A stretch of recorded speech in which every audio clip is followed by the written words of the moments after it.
নমস্কাৰ, মই জোনালী শইকীয়া চিম্পল লাইফৰ পৰা আজি মই আপোনালোকলৈ লৈ আহিছোঁ অসমীয়া সমাজত প্ৰচলিত মুহুৰা পিঠা। এই পিঠানো কেনেকৈ বনায় আজি মই তাকে দেখুৱাম আপোনালোকক।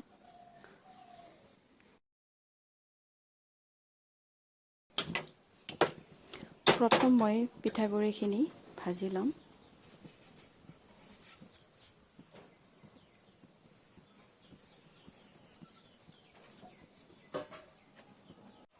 পিঠাগুড়িখিনি ভজা মোৰ হৈ গ'ল।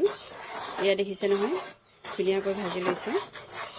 একেবাৰে ৰঙা নকৰিব, বগাতেই ৰাখিব।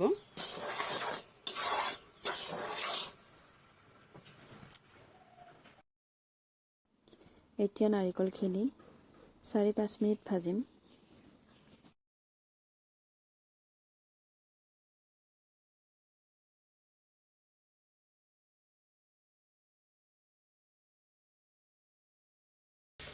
গুড়খিনি দি পিনে আকৌ মই ভাজিম। এইখিনি একেবাৰে ধুনীয়াকৈ ভাজি ল'ব লাগিব।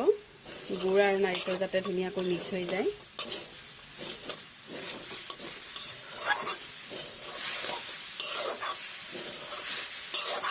একদম কম জুইত ভাজিব, নহ'লে লাগি ধৰিবও পাৰে।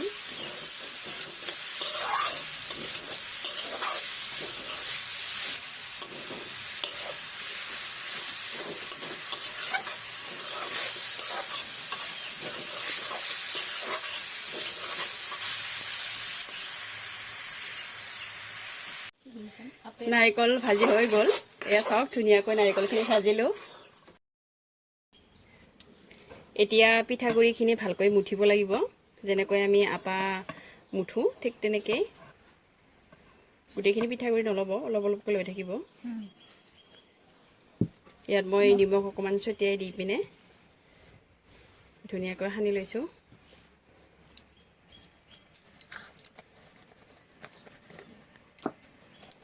এতিয়া ইয়াতে পানী দি পিনে ধুনীয়াকৈ মুঠি ল'ম মই। অলপ অলপকৈ দিব পানী।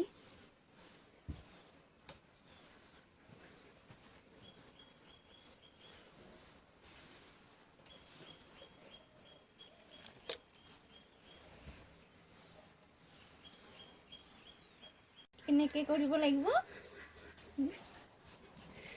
এনেকৈ ল'ব, ধুনীয়াকৈ গোল এটা বনাই তাৰপিছত মাজত এনেকৈ আঙুলিৰে হেঁচি হেঁচি ঘূৰণীয়া কৰি ল'ব।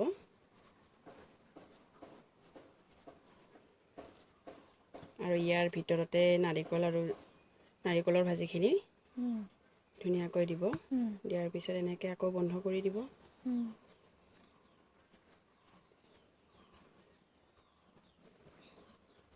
যাতে ফাটি নাহে আৰু মুখখন মেল খাই নাযায়।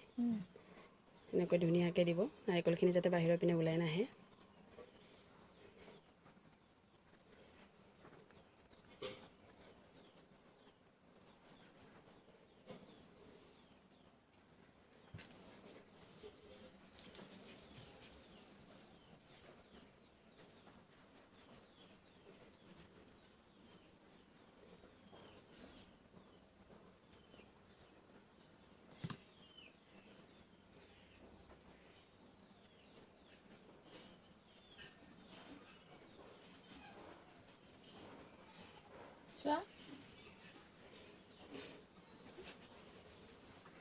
এইটো হৈ গ'ল।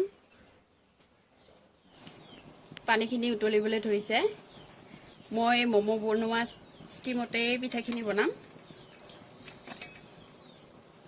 ইয়াত এটা এটাকৈ মই এনেকৈ লগাই দিছোঁ।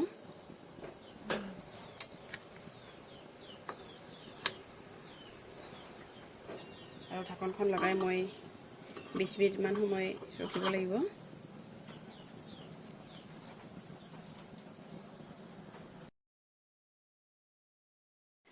পিঠাখিনি ধুনীয়াকৈ সিজিলে, পিঠা বনাবলৈ ৰেডি কৰি থাকোঁতে ওচৰৰে বৌ এজনী আহিলে আৰু তেওঁ মোক পিঠা বনোৱাত সহায় কৰি দিলে।